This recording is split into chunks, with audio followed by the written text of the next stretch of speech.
Odds are, if you've ever had to travel anywhere far away, you did it on a plane. Despite only being around for about 100 years, our ability to fly is something the vast majority of us take for granted. After all, today we simply buy a ticket, go to the airport, and sit in a giant metal tube as it hurtles through the air at hundreds of miles per hour, all without a second thought. But have you ever really thought about all the science, designs, and planning that went into getting you from point A to point B safely? Probably not. In fact, since the air above us is viewed as this big open space, most of us don't think about the fact that the air up there can get pretty congested with other planes. This raises the very important question of, how do planes avoid each other when they are flying? The answer is not simple, and actually involves understanding the slow improvements in aviation technology that have occurred over the last century. Before you buckle up for takeoff, please subscribe to TheRichest Airlines and activate those notifications. When the first aircraft started to be designed and flown in the early 1900s, they resembled nothing of the planes we use today. The first planes, like those designed by the Wright brothers, were nothing more than a wooden frame covered in fabric. They were incredibly slow and fragile, and there weren't very many of them. This was probably a good thing because we imagine pilots were so occupied trying to keep their flimsy airplanes in the air that they didn't have a lot of time to worry about running into someone else. Heading into the First World War, planes remained pretty basic, and being a pilot was definitely a high-risk job. During this time, the best and really only reliable way to avoid other planes was simply to use your eyes. In the 1920s and 30s, technological improvements came about that helped planes stay safer in the air and decrease the chances of colliding. This was probably a good thing as aircraft were getting faster, larger, and were increasingly used to carry passengers. The first big improvement involved the addition of reliable radios in the planes. While it's not a big deal today, 80 years ago, being able to talk to people on the ground or in other places was a major improvement when it came to safety. In the 1930s, radio was joined by radar. Again, today radar is a common technology used to help direct planes and pinpoint their location. However, back in the 1930s, it was a new invention that was developed secretly by various militaries as a way to detect enemy planes.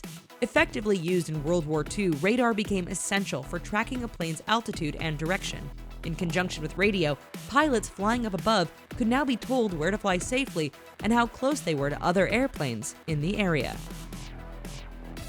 In today's modern world, those old technologies of radar and radio are still used to help keep planes safe up in the sky. Some agencies are now even using satellite-based communications to keep planes linked to ground controllers. However, the world is a far different place today than it was 60 or 70 years ago.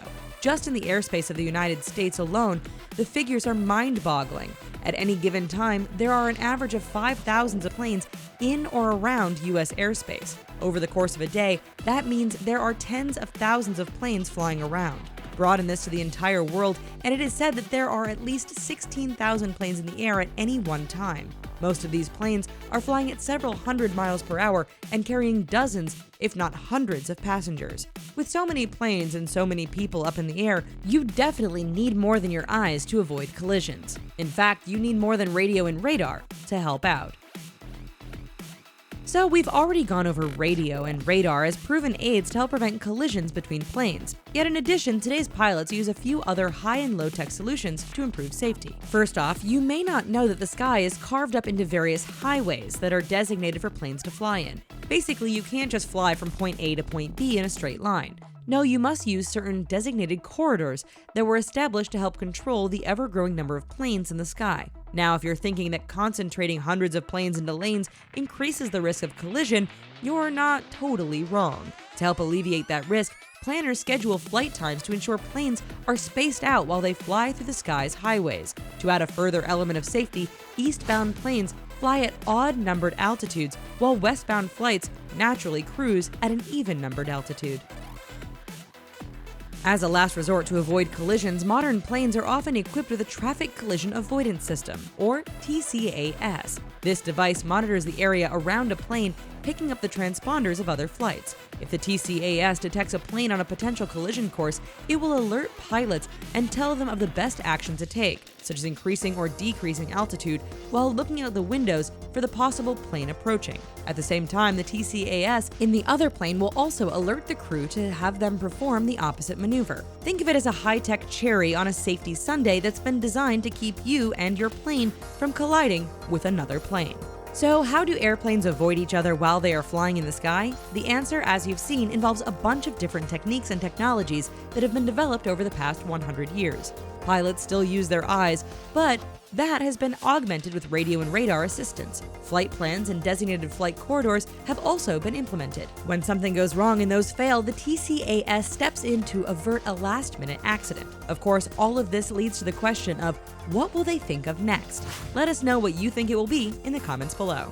Well, that's the end of our flight for today. Please put your chairs in their upright positions and don't forget your carry-on luggage. Of course, we have way more in-flight entertainment available for you, so be sure to check out some of our other videos and remember to subscribe to The Richest. We'll see you on our next flight. Bye-bye now.